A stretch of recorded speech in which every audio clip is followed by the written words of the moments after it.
Welcome back to the homestead, everyone. So we have a really fun, exciting interview for you today. And before we get into the interview, I have a question for you. Do you think that owning sheep can change your life? Well, I'm here to tell you it can. And I've got a couple that has amazing experience that we've got to sit down over the weekend and interview. Now, this is a couple that in 2023, Kevin and I attended the Ozark Homestead Expo up in Missouri. And he decided he was going to go watch Joe Soliton, the lunatic farmer, do chicken butchering. And I couldn't see it because there were so many people watching Joe Soliton. And so I decided I was going to go to a tent or a booth one over and listen to a presentation on sheep ownership. And the folks that were giving this presentation was Miranda and Monty from Oddball Homestead. They were so amazing and so awesome at answering the questions that were being presented to them that we went home, and 2 weeks later I had found my ram I wanted, and 6 weeks later we had our own small flock of sheep here on our homestead. First time sheep owners here. We absolutely love owning them. I'm so happy that we have them on our homestead, and I'm very, very satisfied with the breed that we chose for our homestead. It works very well for us, but all of that is due in part to listening to the presentation given by the folks who we sat down with and interviewed for this interview. So in this interview, we're going to be covering everything from breeds of sheep to shearing sheep. We're going to touch a little bit on how you can even make up to a six-figure income off of sheep. Also, some general homesteading topics. This is an amazing interview. It goes very in depth. You guys, you got to excuse our roosters in the background. We will not get through this introduction without a rooster crowing, so hang with me on this. So this is just a very in-depth interview that covers sheep, wool, the history of wool, and all things homestead. So without further ado, let's introduce to you Oddball Homestead, Monty and Miranda. So hi guys, I'm here today. We had our sheep sheared, and I wanted to introduce our sheep shearers. They have their own homestead in Missouri, and so I want to introduce to you guys Oddball Homestead. And so this is Monty and Miranda.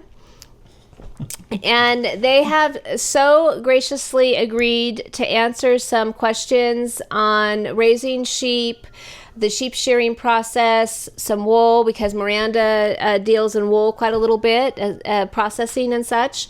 And so I thought that it would be great to take you guys along and give you guys a little bit of an interview with them. And maybe if you're on the fence about whether or not sheep are right for your homestead, these guys are the reason that we have sheep.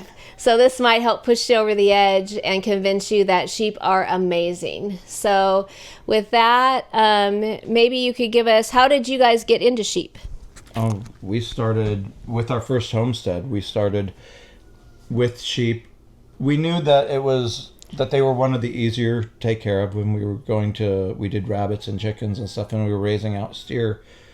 But we had small acreage. Yeah, we had 1 acre. 1.3 something. Yep. In Arizona. And we got into Shetlands. Sense. And that was one of the things we researched about all the breeds, is how the heritage breeds taste as good when they're older as they do when they're young. And then, of course, wool gives you stuff. You can make stuff out of it. Obvious, right? Sustainable resource.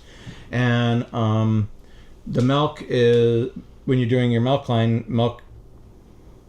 it's ages old. I mean, like feta, blue cheeses. And for us, sheep they're one of the first domesticated animals. So humans figured out a long time ago that sheep are awesome. And for us, they're handleable. So we raised our first steer, and that was hard. A 1,500-pound animal is hard. And the facilities that you need for that animal is large. And sheep, especially the smaller breed heritage sheep, I can walk out in the pasture and pick them up. I don't have to worry about getting knocked down and trampled. Monty's in the past had his ribs broken by a cow. So it was an Angus ranch I used to work at. It was fun. So we're it was sustainable for us. They're easy to work with. They're attainable to butcher on the homestead by ourselves. So it was really kind of a no-brainer. And we wanted all the benefits from all of the things that they could give us, the meat, milk, and wool, without the crazy fence jumping, fence testing that goats have a tendency to do. Then that's the thing is from us giving talk at the Homestead Expos, I consistently have been talking myself out of, because so now we're on acreage in Missouri. We've got a bunch of grass. We even have the hay field. And I came home from the first Homestead Expo, and I was like looking at our dairy cows, and I'm like, yeah, on the spot where I've got you, I could have 20 more sheep. And they still wouldn't do to my pasture what you're doing to my pasture. They're way more destructive, and the cattle pull your grass out by the roots, whereas your sheep and goats just nibble it down. Yep. So it was, and then we had a buck that was constantly testing the electric fence, and I was like, you know what? I was like, there's milk laying sheep, so why don't we not worry about our dairy goats? And go dairy sheep. We ended up going dairy sheep. So you don't have on your property the goats that wake up every morning trying to figure out how they're going to kill themselves? No. No. And so you have a lot more peaceful homestead. You'd think that, but the sheep are amazing, and they can tell their shepherd's face. So yeah, they're so incredibly smart. People say that they're dumb, but they're really, really not. Sheep are incredibly intelligent, and like your sheep, if you sold them to another homestead and came back 2 years later, they'd still recognize you. They memorize your faces. So they see, especially our daughter that goes out and feeds, that it's food time, because there is a cacophony of baws. Oh yeah, and because there's food coming. There, they know then that I do all of the electric fence, the pasture rotations and stuff. So when I'm out there, they know they're getting switched. And they're excited about that. Yeah. Yes, totally. Yeah, and they know which every person has like something different going on, and they're so smart. And I mean, let's face it, like the amount of equipment, you have to shear your sheep every year. That's your major expense. But that's it. Like when we were talking, it's like you have a vehicle, you have to keep maintenance. This is part of the maintenance of having this animal. Yep. You have to do hooves anyway. And the cool thing about doing sheep maintenance is you get something from it. You do car maintenance and you get dirty oil. That's true. I do sheep maintenance and I get socks. So that's great. That's fair. That's absolutely fair. So that's interesting to me, because I had watched videos before, and when we started rotationally grazing our sheep, the videos I had watched is people had got the grain bucket and then they run from one end to the side. So we tried to do that with our sheep. Our sheep, we meander. Yeah. From one pin to the other. They just follow us the calmer we are. And I can really relate to that because I'm the cookie lady. Yeah. And so they know when I come out, oh, where's the cookies, Mom? Yep. In my pockets or wherever they are at. But I didn't know that they would remember and that they had that type of memory. We were also surprised, and you have to, longevity of sheep. Is it breed specific, especially maybe in relation to heritage breeds? Yeah, so the heritage breeds have a tendency to live longer and breed longer, because that's how we selectively bred them. I want a ewe that's going to give me lambs consistently for 11, 12 years, because she's really earning her keep at that point. So the smaller sheep have a tendency to live longer, kind of like dogs. The really, really big dogs have a tendency to live less. The really, really big sheep have a tendency to live less. But the larger the sheep, the more man involved they have been. So those big giant, for the most part, those big meat sheep were really designed for the commercial industry. Smaller Shetlands out here than we did out west, but I mean, if you look at it, even Jacobs, Jacobs and Shetlands are some of the like more feral breeds, but they're the right size, especially like portion control and stuff like that. Yeah, they're the perfect size for your your small and as farm. Far as like the age thing, we actually ran into the problem. We helped run an animal sanctuary in Wyoming, and they had geriatric sheep. They were over 13, 14 years old. We were running into the problem is that nobody studies them that long. Okay. Because generally after they stop throwing lambs, they become freezer food. Yeah. So it was kind of interesting that we were able to go that route where I was like, I need geriatric sheep information, and all the veterinarians are like, we don't have any. we don't know. There's really no good indication of how long these animals live because we use them for so much. Did she pass away? Which one? The 21-year-old? She did. She passed away this year. At 21. Yeah, we had a 21. We had a client that had a 21-year-old Navajo churro. Okay. And she was up and running really good her last year, so it was. It's kind of crazy that our daughter sheared her at 16, and that sheep was older than she was. That's cool. That's cool.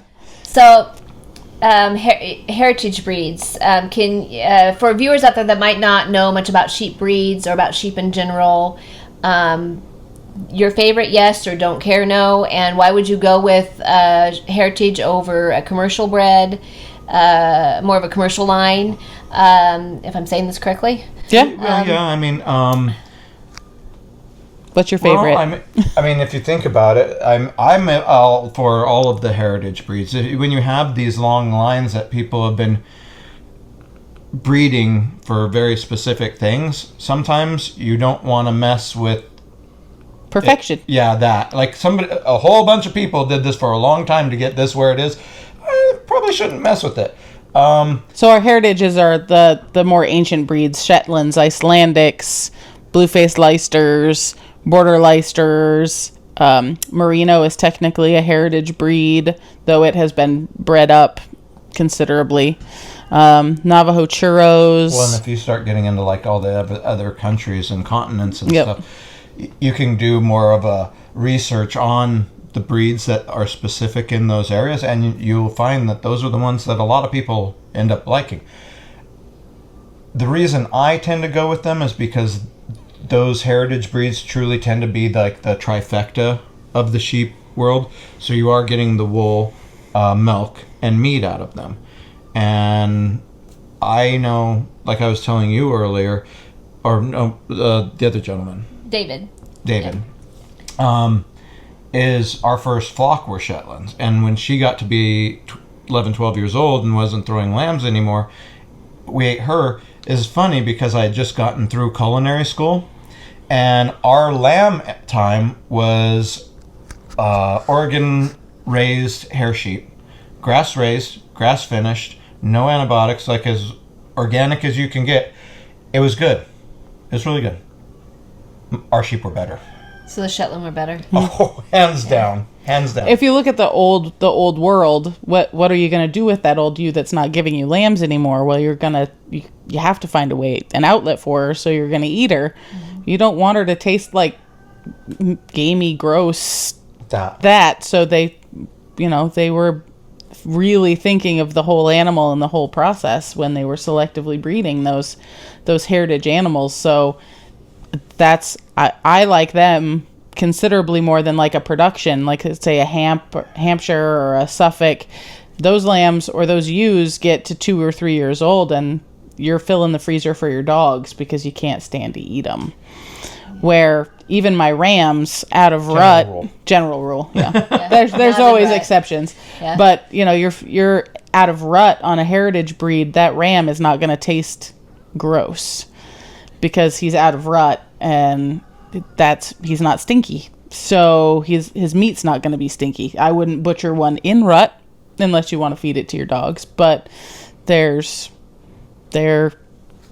accessible and tasty the whole way through. So benefits of seasonal breeding. Yeah. Oh, I love seasonal breeding. Yeah. My favorite. All of our flocks are seasonal breeders. That we breed. Right, that we raise. I like it because the ram stays in with them, and it's continuity, I guess, of lifestyle for them. He helps protect them. They stay together. They're a family unit, and it's all more a little bit symbiotic. Whereas I feel we've tried in the past where you separate them out and you have extra weather to stay with your ram, and I don't know. I just have never been. It's easy for us because we don't have to think about it. Our rams stay in. Our ewes go into season right about fall, usually October. So that means that, I know I'm going to have lambs in March. If I really want to get to it, I can pull them out October 1st and leave him out till middle of October and then put him in and know that I'm going to have lambs central March. He's mad about it. But then he also, the lambs are on the ground and he's going to teach them to be gentlemen. If you have a good ram, he's also, if we had a dog attack a couple months ago, and if I would have had a ram in with the ewes that had gotten attacked, I wouldn't have had the issues that we had. That and a guard animal. So that's the reality, is those rams are considerably beneficial. And then you also don't have to have the facility. It's real hard to keep your ram all the way across the property, to keep him away from your ewes because they're in season all the time. Yeah. And, it's 90 degrees and you're dropping lambs, or it's 12 degrees and you're dropping lambs because you had an accident. If you're used, seasonal ovulators, you don't need to worry about that. So. I like that he does keep the ladies in line too. Mm-hmm. He is the head of their family unit. It's more than protection. There's a dynamic in that family unit that is really cool to observe and watch. Mm-hmm. And if you look at your flock, you usually have a matron ewe and then your ram, and that duo, especially after lambs, they keep those lambs in line. Mm-hmm. Like, those lambs aren't doing shenanigans. They're not. That's the Nana and Papa of the group, right? Like, she looks at you and is like, so that it really makes for better lambs, especially if you've got super social animals. Those your ram, if he's social, your ewe, if she's social, are gonna really encourage socialization in your lamb stock as well. So that's why ours aren't terrible. Yeah, well, because everybody taught them. Well, and I think that goes in a lot, like, and people don't understand a lot of the imprinting with it when they have lambs. If you go and imprint yourself with them for the lambs onto the lambs, the mother, she actually naturally does not have a choice but to make a connection with you. Okay. Because now you're being a part of the flock, you're helping take care of the lambs. You'll see a lot of mothers will be like standoffish as you first start playing with their lambs, and they'll be like looking at you and watching you. And then by the time you're out there next week, they're like, yeah, you go ahead and take them off my hands for a little bit. Yeah. I'm going to go eat. So people don't realize that that's a very big dynamic when you're starting your flocks and stuff. Well, who was it? Was it Fiona? Aunt Fiona? I think it was Fiona. That we noticed that one of the ewes would end up babysitting all of them. Mm-hmm. And so we called her the auntie, because she would, she'd just be laying there while they're doing their thing. And the other moms, you could tell, they're like, oh, thank goodness. Yeah, right. It has to be a Fiona thing, because our Fiona is also the auntie. Is she? Yeah. Yeah. Yeah, and that was kind of it. Is we were just like, oh, poor. I think it was Fiona. Poor Fiona. And the other Reba and Petunia are off, like, they're the ones that dump their babies and run. Yeah. That's but they're, and he was there for, we came out right after one of our first ewe had lambed, like right after. It was Easter morning last year. Yeah. Was our first lamb experience, and we were right out there, with them, like you said. Didn't realize what we were doing. So you guys gleaned some knowledge here. And then he was there filming the other two and was right there through the whole birth process. And they're right when they were birthed. We have and that's on one of the videos, the birth of the other two. And that you're taking that benefit. If you can catch them while they're birthing or within about 35 minutes, you actually imprint faster because that mother still has oxytocin that's naturally like, hello, baby, you are mine now. So she's had that oxytocin let down. And so then she looks at you and goes, you're not so bad. Oh, yeah, so because during the birthing process, that's like huge. That's huge. Okay. I've seen really... So that we did that? Yeah, you did awesome. it. That's Good awesome. job. Yeah, we actually got all of the births of all the animals except for the first one. But we came out I mean, he was so fresh and still wet and still... and then we got right out there with him, making sure he's okay and examining him, and she let us do it. And so... Yep, she had all that oxytocin feel good. And I've seen really scary range sheep, like they're flighty. And you get them right in that oxytocin window, and pretty soon they're eating cookies out of your hand, 2 or 3 weeks later, because now you're just part of the flock. That might be why because Fiona was our flighty one, and now we noticed that. We just figured it's because we do tend to spend... more when we're not super busy, but more time with them, on a day-to-day basis. You asked me what they were, and I was like, I don't know. These guys are out there with them, not me. I was out there with the camera all the time. Yeah, catching them. And so I know for us, when we, you guys are the ones that talked me into, and when I came, I has originally been thinking St. Croix or Katahdin. Is that how you say Katahdin? Katahdin. For us. Because I didn't want to deal with the wool part of it. But then I came and listened to you guys speak, and I'm like, I want the trifecta. I want it all, because why not? And I'm a knitter, or pretend to be on TV, or however you do. However you say that. I aspire to be a knitter and have done some knitting. So for me, the wool side had the benefit of being able to make all those wonderful Norwegian patterns. Yep, all that. Yeah, your Shetland flock, you can have... everything. You have every color under the sun to do color work and all that kind of fun stuff with. For me, I like to know where my stuff comes from, right? So I can go to a yarn store and buy buttery, soft wonderfulness, but I don't know how that sheep was treated. I don't know how that sheep was shorn. I don't know anything about that sheep. But if I do it myself, I know I raised that sheep. I know why her color is the way that it is. I know why the yarn was chose to be spun that way. And then it's kind of that whole homestead perspective, right? Like we want to have the ability to know where everything comes from, and that's important for me in my wool journey as well. I want to know that it was taken care of and you know how you did. And I don't think pride's quite, or satisfaction is quite the right word, because it's more than that. When you're starting, especially with a lamb that you've had, and then you go through the progression, and you've got your ram, and you're getting this amazing product, but like you said, where they're kept, what they're fed, how they're taken care of, and how they're sheared, and then how you keep the wool afterwards, and how you process that wool, and the care that goes into that is huge. And I don't know if you can really put words to that or a value to that. No, and it's hard. Like, Monty's got a hat, right? That hat it's from our first sheep. And she's long since gone now. But that is a special hat, because that hat was really... It's in my Carhartt pocket. It's the culmination of a journey. And we live in Missouri, and it's never cold enough for him to put that hat on. I put it on for like 2 weeks out of the year. It's good. Well, it's gonna last It's when I'm working now. outside. Yeah. It's not gonna wear out. I do. People ask we have that. We actually wear our own sheet. I just reach in my pocket and I hand them my hat. I've had it for 16 years.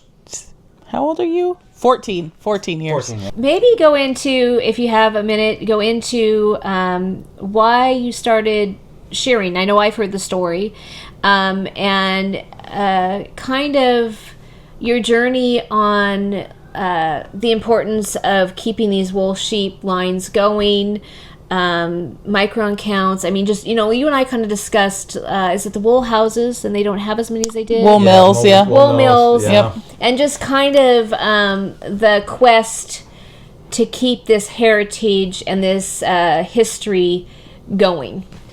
Well, I mean, I think I wouldn't have called myself a shearer. We had our Shetlands, and I started off with kitchen scissors and she used the wool. It was a hot mess express. It was a hot mess. It ended up back at that animal sanctuary where Wyoming has a ton of shearers, but they're the big shearers. They're big ag. They're doing the thousands of head at a time. And our local shearer had retired the year before. He was like 78 years old. He definitely wasn't coming back into it. And he told me to go to a shearing school, so I did at 38 years old. It's a very hard job, and even when I came back from shearing school, I was like, "You sure there's nobody that'll come up and do them?" And she's like, "No," and I was like, "Okay, well, there's 3 sheep, I'll do them." And our community heard I went to shearing school, so 12 more flocks, and then word got out, and the next year I had over 50 people who needed me to shear, and I was like, "Well." I've always felt like if you have the ability to do specially needed task, that you're kind of morally obligated to do it. Not only to the fact that, like, it goes with the being a part of nature thing. We've raised these animals for tens of thousands of years to the point now where if we don't shear them, they can die. They can become wool blind. If they have too much wool on them, they can't regulate their body temperature. Generally, after 4 or 5 years worth of wool, they start having really bad health issues.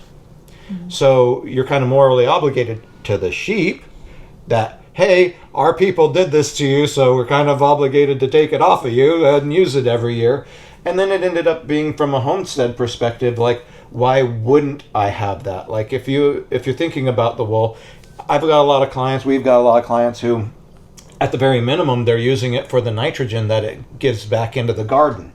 And you can use it as a bottom or mid-level, and it'll do that. Mid-level, it also retains a lot of moisture. On top of the garden, it keeps off snails and slugs. And this is like your basic thing of using your wool.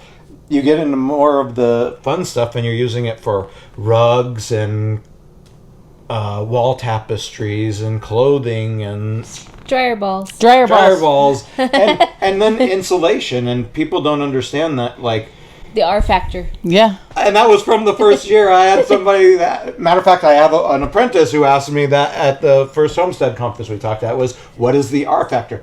Well, quite simply, the R factor for wool insulation starts out at about 4.2. It ranges about the 4.4, 4.6, and that's per inch, the square inch. And the R value rating for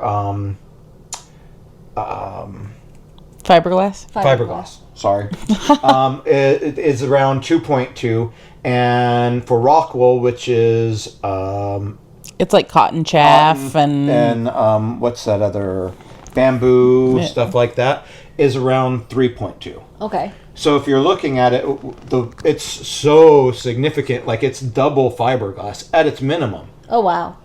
Right. So why aren't we using something that's so sustainable? And if you look at that, we kind of got away with it after World War II. Everybody came back, and it was the age. World War II had boosted. You have to look at this on a historical level. It was like, that's when mass refrigeration, grocery stores, canning, like mass-produced canning and stuff. And when everybody came back from World War II, it was great, and the government was like, hey, listen, take your time, relax, you earned this. We got out of something really bad, and now it's time to focus on your family, relax a little bit. TV dinners were made, grocery store stuff was happening. So we went from freedom gardens to grocery stores.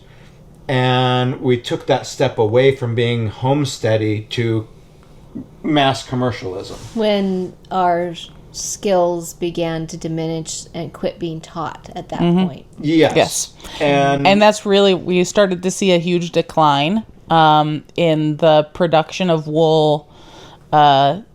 People stopped learning, especially as you're getting closer to the 60s, 70s, 80s. That's really when wool started to decline on a commercial venture. You're looking at all the artificial polyesters and things like that really started to come into play. All the polyurethane based fabrics, and And then we made the brilliant decision as a country to sell all of the commercial wool processing mills to China. I didn't even know that. Yeah, it happened in, what was it, the early 60s? And we sold so there were 5 major mills in producing all of our wool in the country, but because we were seeing a decline post-World War II, the only 2 that stayed were Stetson, felted hats and stuff like that. Yeah, okay.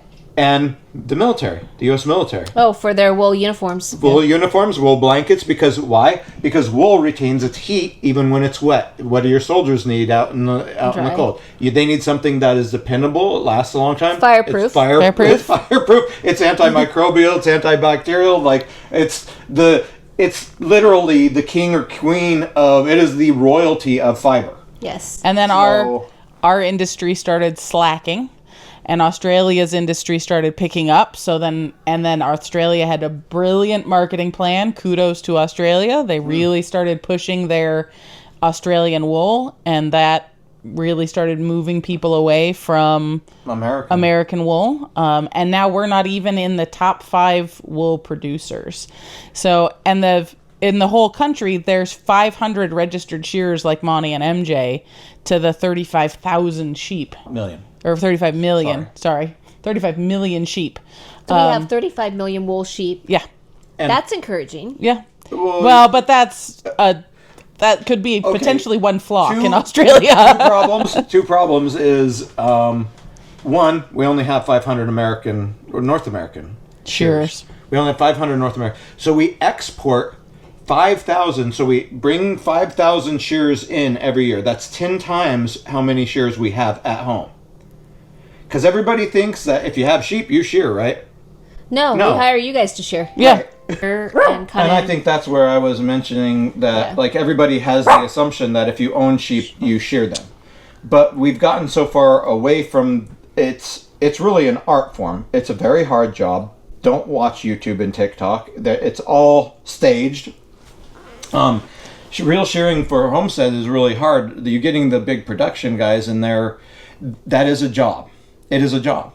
It's a good job, which I'll talk about that in just a second. But people don't understand that it's a very specific job with a very specific set of skills, and it's a dance, it's an art form, and that there's not a lot of people out there.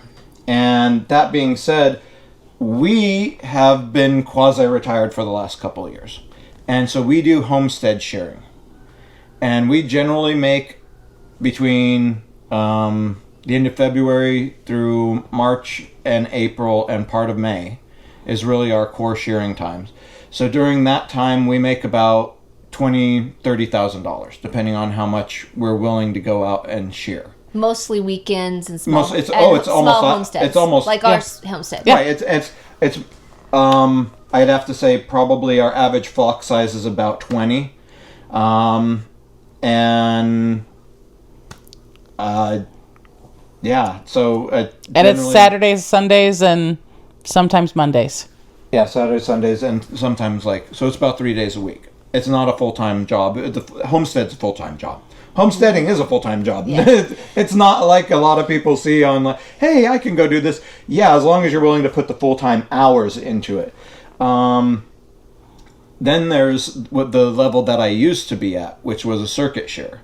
And circuit shearers they do that. They set up a circuit of places they're going to go, and they're out there shearing 4, 5, 6 days a week.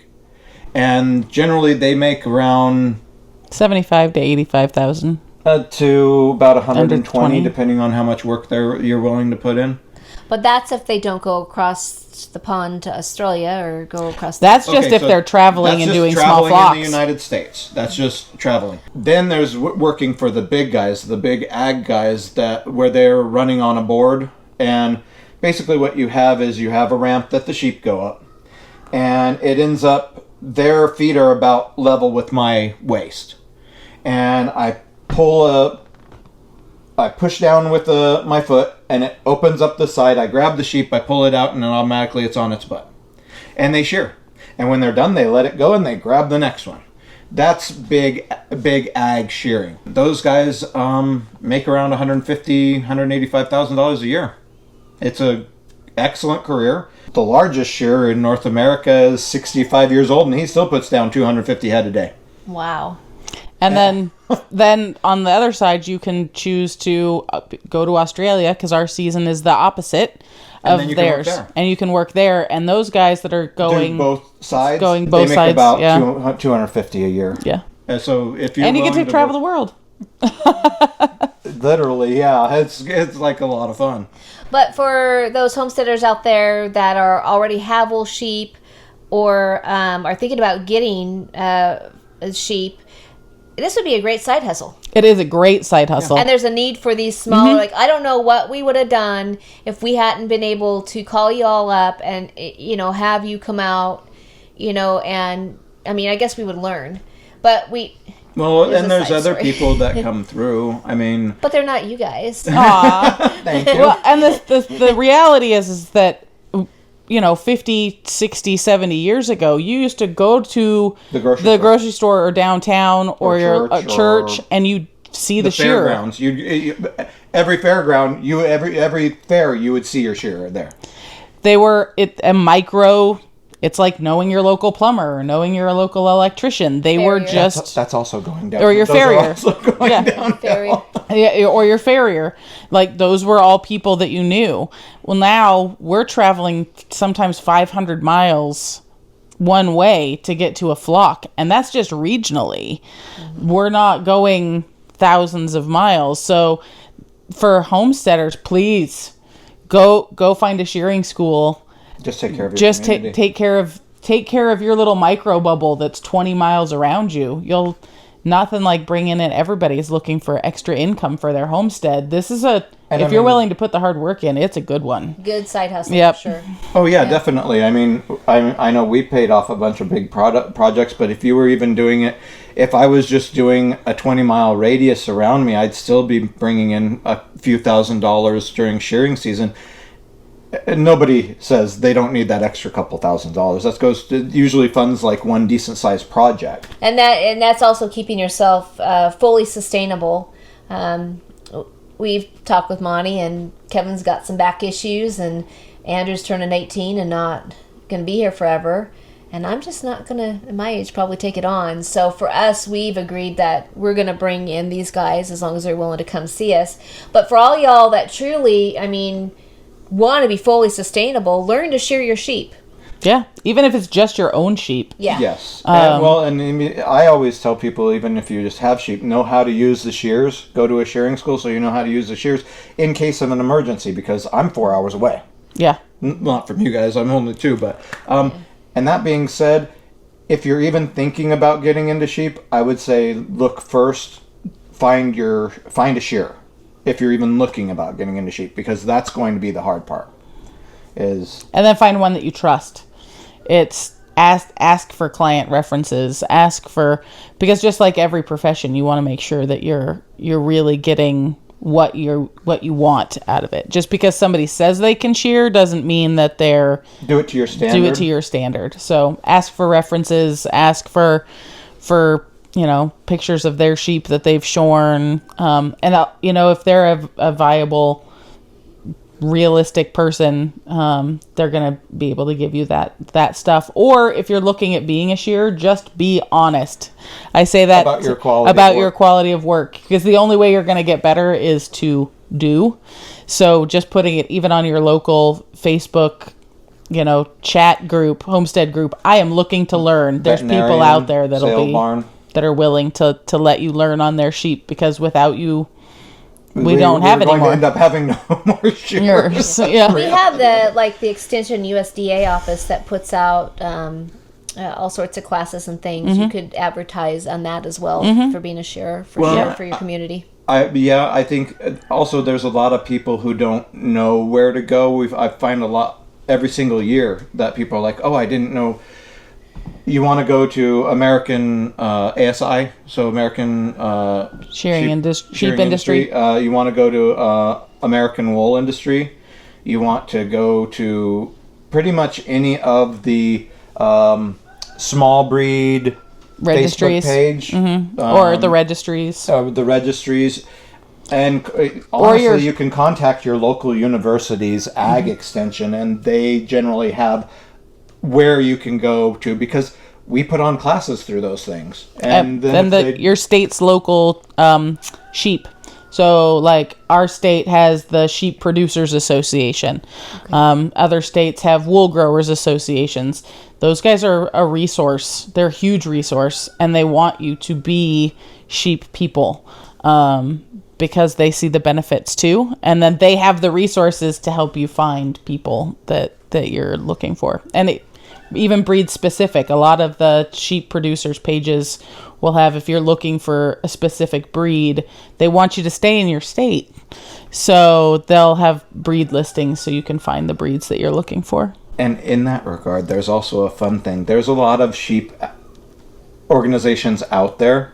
Some of them are very breed specific. So if you are looking at certain breeds, look into their organization, because a lot of times they have grants, they have people who are willing to work with you to build up the breed. To build the breed. Breed standards to keep the breed, bring out the best qualities in the sheep. So we're talking about the history of it and how bad we fell into a decline. And that's kind of funny, because the pendulum swung that way. And we're actually seeing the pendulum starting to swing the other way. You guys, us, other homesteaders, people are going back to trying to know what they have in their protein. They know what they have in their food. They're raising it. They want to know that it was done well. It was taken care of. You're being humane to your livestock and stuff like that. So the pendulum is starting to swing the other way. And now that's where we're finding the problem is because, like us, we're spread so thin because all of our flocks are small flocks. Well, the small flocks are getting big. And we just had that talk with some of the representatives of ASI, is they haven't switched that way. So, yeah, I can get rid of your wool if you've got white wool. And you have 5,000 pounds of it. Yeah, right. But what the need is for more micro mills, because you don't have any way of getting rid of your wool and having it processed. And a lot of these people are willing to pay the extra money to know that it's going to be going towards something, because let's face it, not everybody has the time to wash their wool, to card it out, and but it's a fact of life. Homesteading is a full-time job regardless. Then sitting there and processing out all your wool, and then spinning it, turning it into yarn, and then you decide to weave or felt or knit. These things take time.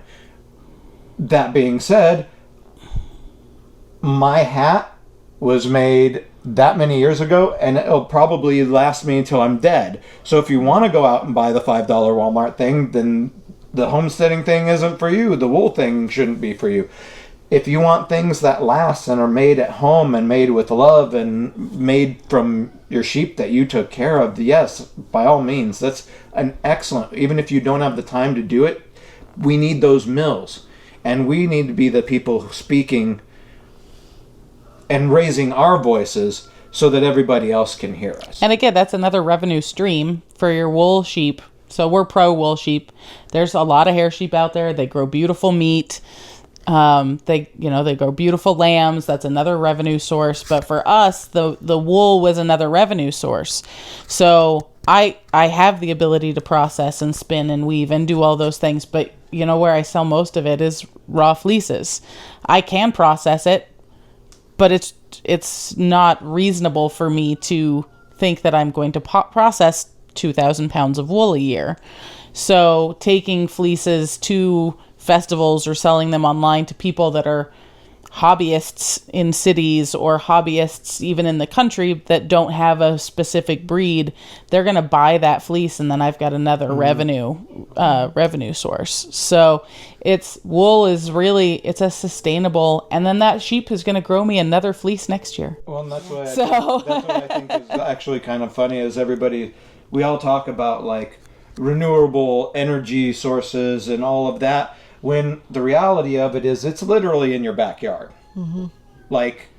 It makes stuff that's so good, it doesn't die. Yeah. Just from a kind of metaphysical state, the artificial clothing that we wear, so polyester, things like that, have 0 megahertz.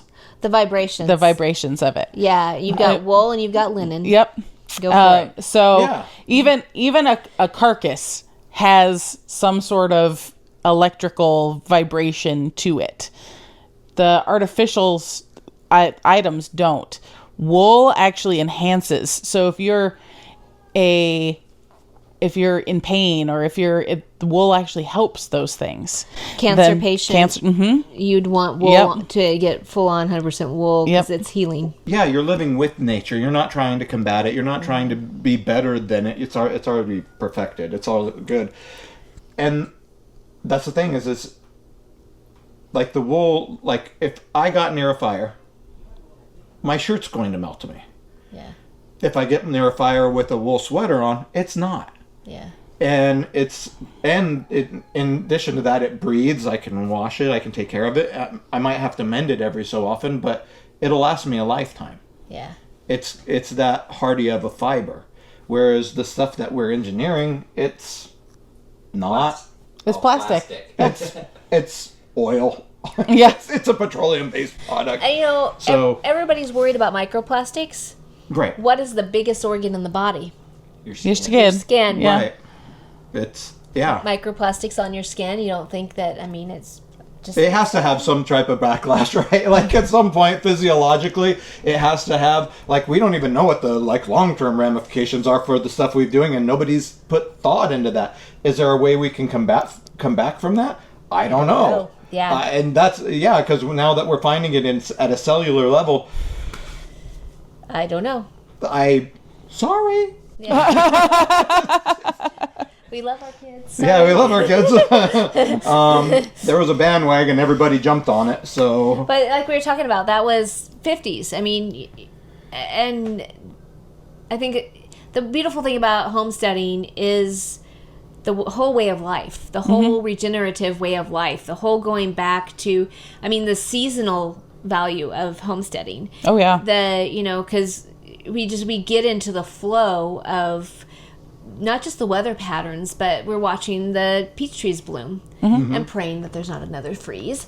But I don't think there's gonna be. But and you get into that. This is about the time that this happens. This is about the time. And when you live on a homestead, you're forced to be outside when you're gardening. You're taking care of your animals, and you're forced to live seasonally. Yes. It's good for our bodies. It's good for, you're going to have less incidence, I would guess, of depression. Oh, yes. Oh, yeah. A ton. Well, and I can't even begin to tell my whole personal journey with that because it's been night and day from the city to back out in the country.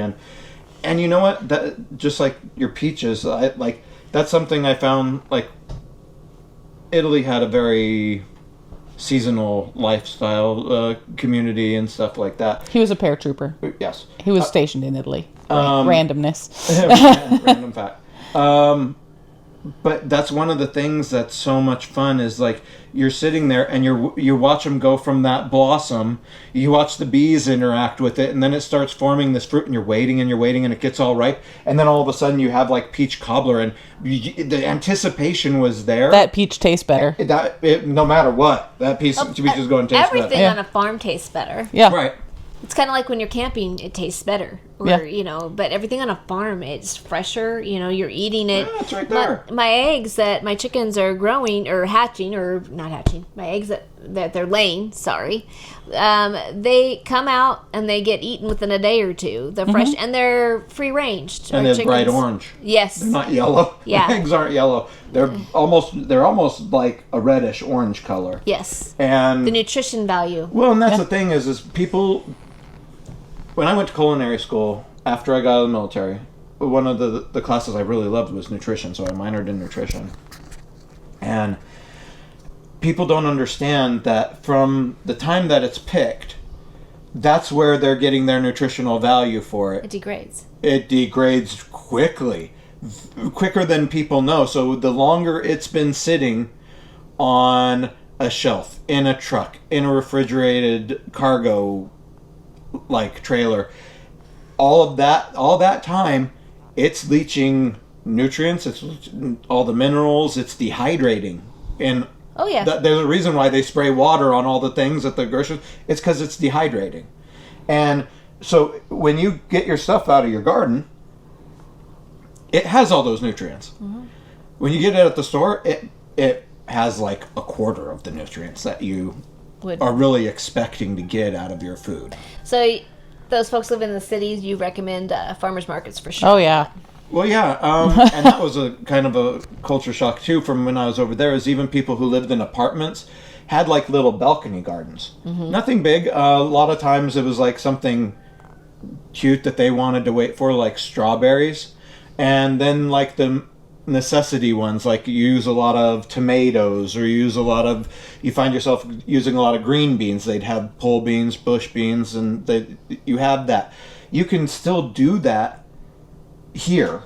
You don't have to be a European to do it. You just have to understand that it takes a little bit more time, and you have to use what you have available. Sometimes you need to grow up, not out. But they make things like that. They make the tower planters. Oh yeah, they shoot. Oh, those and that's cool ones. That Oh, I love those.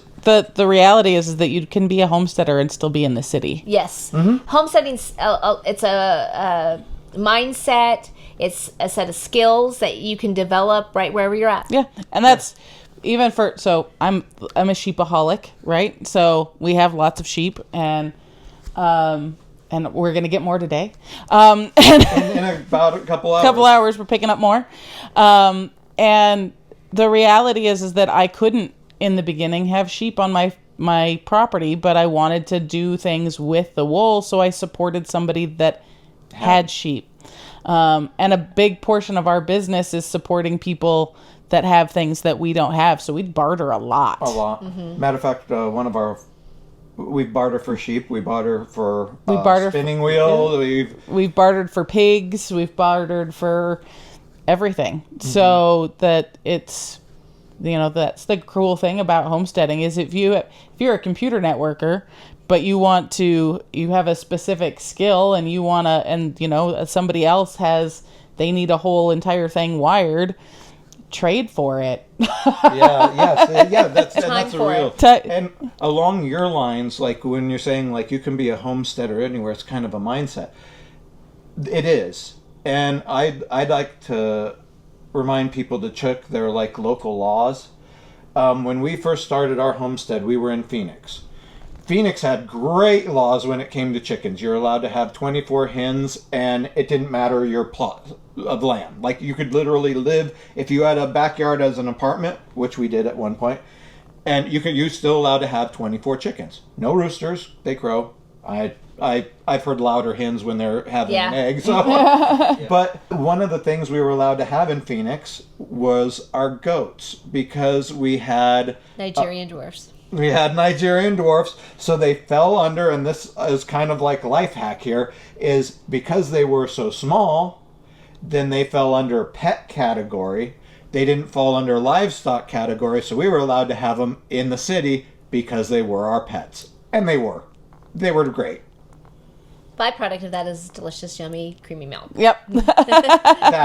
Cheese was the majority of products. And then we might have broken the law a little and snuck the sheep onto the same plot. Property. Because it's just a fuzzy goat, right? Think rabbits. Yeah. Rabbits are also pets. Quails. Pets. Quail are also pets. I also, they would say, hens, but meat birds. They lived so long in our brooder box, which was in our garage, guys. And then they went to the backyard in this chicken tractor.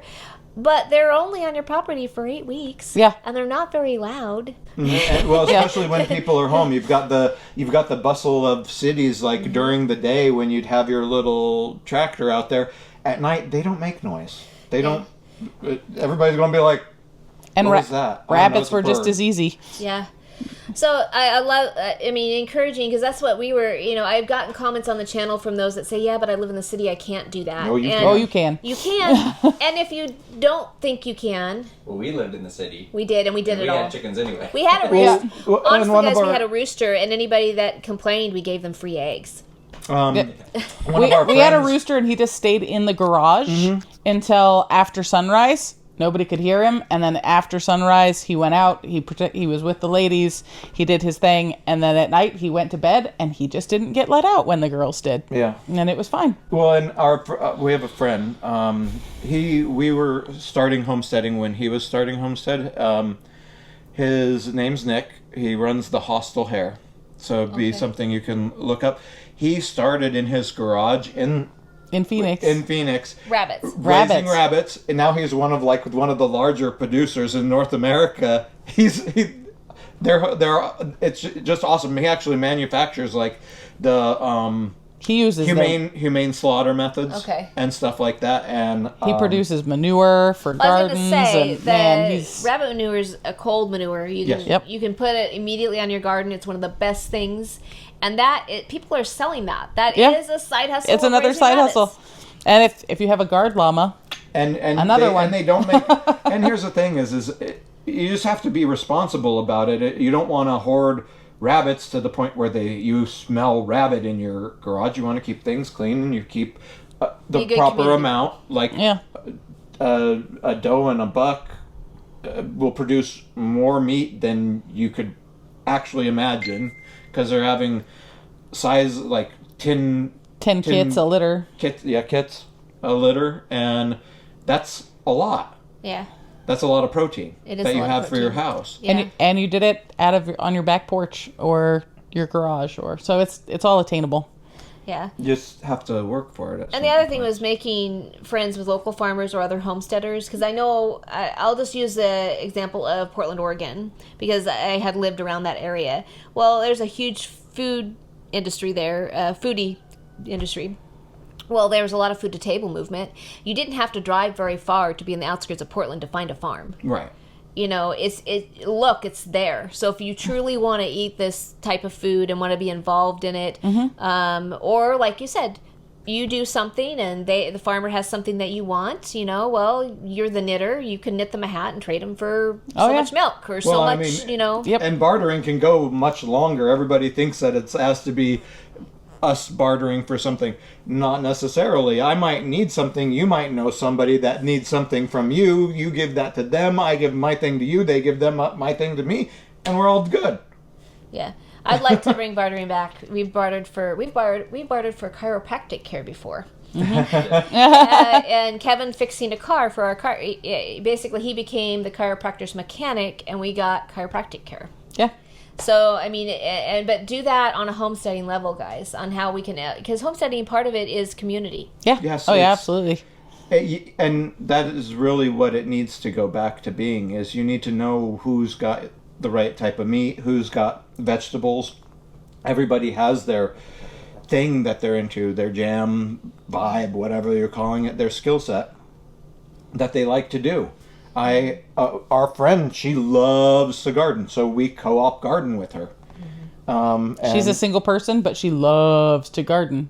So, and we make her wool stuff, and she's the one that I got the hides from her rabbits. I'm going to make those I'm planning on making her a rabbit blanket. Aww. Because she lives very sustainably and she has a wood heat source, and I want her to be a little bit warmer during the winter, so I'm going to tan them all out and make her a rabbit blanket. So then that's just thanks for gardening with us and allowing us a place, because she likes to garden all day long.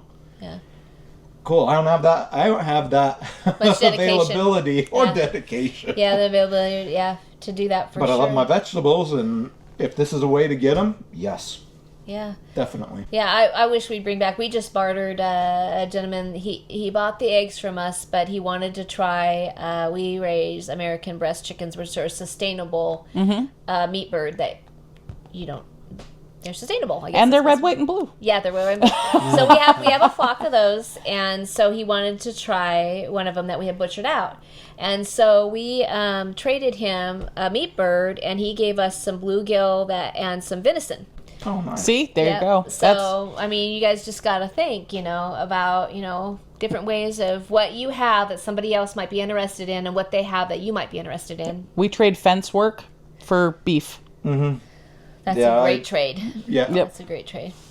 It's long hours, but I like the fence, and we get beef out of it, so. Have you looked at the price of beef lately? Right. It's a good trade. It's. That's a good I think trade. we might have come out on top on that deal. I think you did. Too. I think you did. Well, we should probably let you get on to getting your sheep. Yeah. Is there anything else that either of you want to mention for anybody that's thinking about sheep?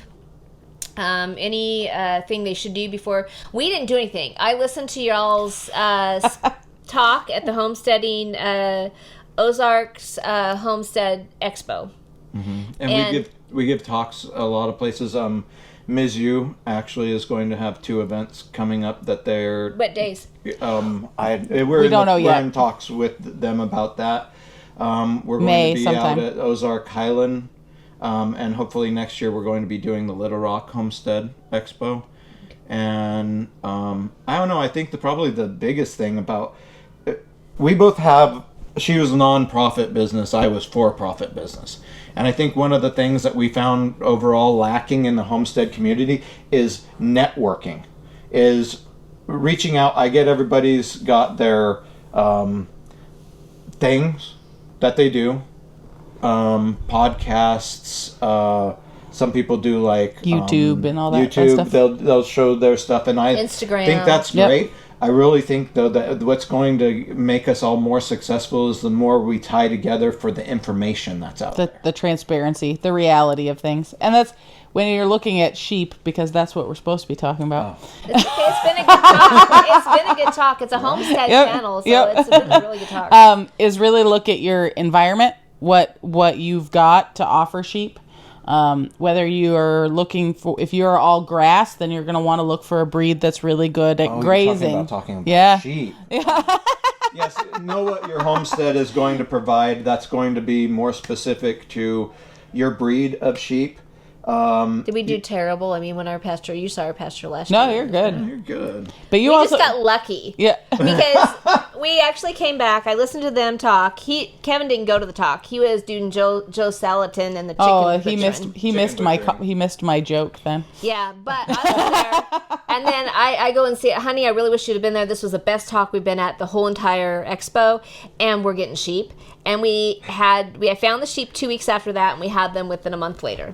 Awesome. Awesome. Yep. Yeah, and that is though. But you knew about what you had out there. Yeah. You knew the different types of sheep and your overall environment. We're in the Ozarks now. We're not in high desert or even coastal high desert. Yeah. It's a lot different story. You have to understand what your environment's going to provide for your sheep and what your sheep are going to provide back for you. Yeah. And I appreciate that.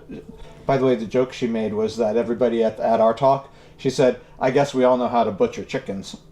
I couldn't see. There were too many people there, and I'm like, I'm not doing this. And I walked in, and people were asking really good questions. Oh yeah, we had a great audience. That was a really good audience, and you guys were just doing the you did a little bit, but you were really big on letting everybody ask their questions. Yeah, and there was more knowledge gleaned from something I might not have thought to ask that somebody else asked. Oh, I loved the questions that we were getting fielded that year. Good. It was so great. Everybody had and it was. I actually felt really good because I had a lot of answers for you everybody. guys did amazing for it.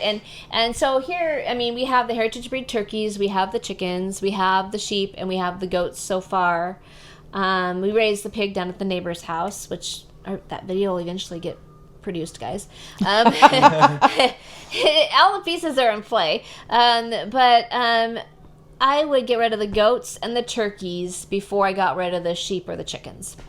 Just saying, Yeah. from my perspective. And that's the reality. Super easy. They're They're easy. the easiest ones that we have. Mm-hmm. They're fun. They're soft. I mean, they're kind of cuddly. They're kind of, I don't know. And as they're moving, they're improving your pasture. Yeah. That.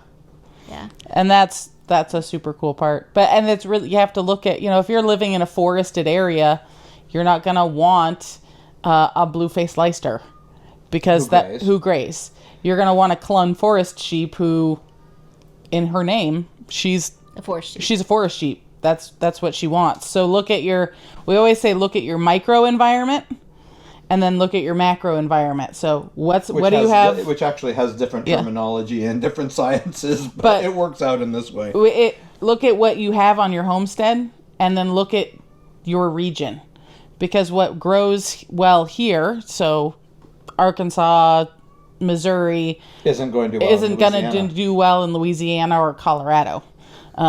So look at your environment and really kind of glean. There's a lot of resources out there. Livestock Conservancy.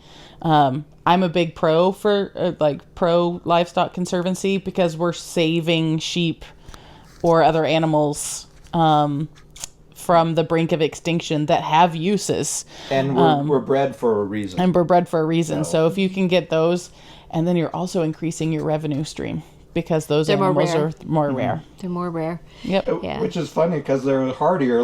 They were meant for this environment. Oh, why would you get anything else then? Yeah. I was concerned, honestly, we got to let you guys go, but I was concerned about the heat with the Shetlands. And on a super hot day, we always try to make sure they do have a spot for shade. Yes. Mm-hmm. But they do really well because of how the wool works. Yep. It's cooling as well as it is. Yep. Yeah, you get a little bit of a breeze, and they're good. Even, you see them out in the sun, and you're like, I'm sweating so bad out there, and they're like, you don't have a wool coat on, dude. Yeah, thanks. Because there's a reason in a lot of other countries, all of their stuff is wool based, wool or linen. Yeah, wool or linen. Yeah. Well, I didn't realize because I got into a lot of Wool and Company or where there's a whole movement of people that are changing their whole wardrobe where all they wear is wool. Now there's a lot of this wool has a little bit of nylon in it, but it's not a majority of it. And so I hadn't realized people are wearing wool in the summertime. Oh yeah, it's actually moisture wicking. It's awesome. And then you don't smell. Yeah, you don't smell because it does do that. Yep. Where can people find you? We're going to link your guys' now. You guys are in the process of getting some instructional videos up. We're working on it slowly. They're working Homestead too. So give them some grace. But I'm going to go ahead and put the link for their YouTube channel. You have Etsy shop? I have an Etsy. Yeah, we have an YouTube. Oh. I teach. I'm the Luddite. I'm a subscriber. So you can find us on Oddball Homestead on YouTube. We have an Etsy shop. That's Angry Sheepdog Studio. So it's got a picture of an old English sheepdog on it. So that's where we sell all of our fiber and things like that. And then you can find us on Facebook and Instagram at McCarty too, right? Yeah. You still have your McCarty. And so Angry Sheepdog Studio for the fiber, and then Oddball Homestead and Shearing for all things sheep and shearing and just our crazy lives. So. Well, I'm going to go ahead and I'll link whatever I can in the description. So you guys will have links to go check these guys out. And if you're in the Missouri, Arkansas... And need a shear. Yeah, do you guys go to Oklahoma or Tennessee at all? Or Not yet. Currently. When Mafalda takes over, we will be branching out a lot. I'll talk to you about that again in the future. Okay. But right now, currently, we do south of Lake of the Ozarks to north of Little Rock, Arkansas is our main corridor. Okay, so if you guys are in our area and you're looking for a shearer, please check them out. Again, I'll leave links in the description so you can... And Miranda, I know, in her Angry Sheepdog Etsy shop has things that she has made. Lovely, lovely wool wear if you guys are wanting to pick up something. So I'll link that so they can go check out what you got for sale. Absolutely. Thank you. Yeah. Thank you guys for coming. Thank you for giving us your time today. Yeah. And I hope you guys learned as much as we learned. And we've had sheep for a little while now. Every time they come out, I'm like, am I doing this right? And they're like, oh, yeah, you're doing okay. You guys are doing great. Yeah. But yeah, again, thank you for coming, and we'll see you at the expo. Yeah. There you go. Okay, thanks.